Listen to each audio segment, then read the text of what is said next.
दक्ष police news, पहिले खाकी मग बाकी।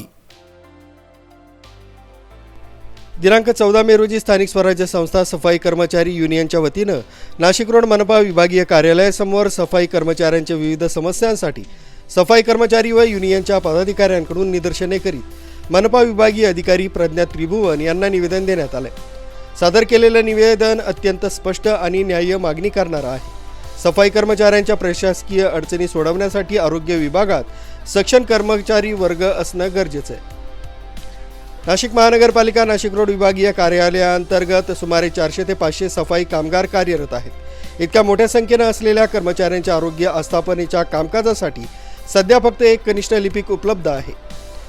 सद्यस्थितीत अडचणी अतिक्रमण विभागातील कनिष्ठ लिपिकांना आरोग्य विभागात तात्पुरती जबाबदारी दिली असली तरी त्यापैकी एकाची नियुक्ती ही जनगणनेच्या कामासाठी करण्यात आली।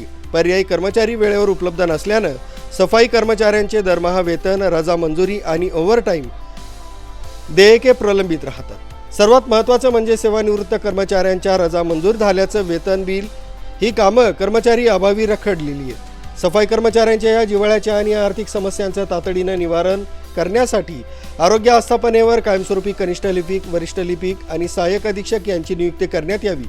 त्वरित प्रशासनानं या समस्येची दखल घेऊन कर्मचाऱ्यांना न्याय द्यावा अशी मागणी स्थानिक स्वराज्य संस्था सफाई कर्मचारी युनियनचे अध्यक्ष लक्ष्मण डकोलिया, सरचिटणीस सागर खरे, कार्याध्यक्ष जय भैया यादव यांच्या वतीनं करण्यात आली। निवेदन देतेवेळी विजय जाधव, रणजित हंसराज, बंटी सौदे, राष्ट्रीय अध्यक्ष महेश ढकोलिया, प्रकाश वाघमारे, राजू चटवळे आदींसह मोठ्या प्रमाणात कर्मचारी उपस्थित होते। न्यूज ब्युरो, दक्ष पोलीस न्यूज, नाशिक रोड।